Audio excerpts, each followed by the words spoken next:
அக்கினியில் நடந்து வந்தோம், ஆனால் சேதம் ஒன்றும் இல்லையப்பா. தண்ணீரை கடந்து வந்தோம், நாங்க மூழ்கி போகவில்லையப்பா.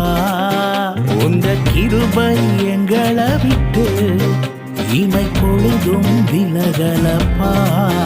உங்க கிருபை எங்களை விட்டு இமை பொழுதும் விலகலப்பா. எங்கள் தேவன்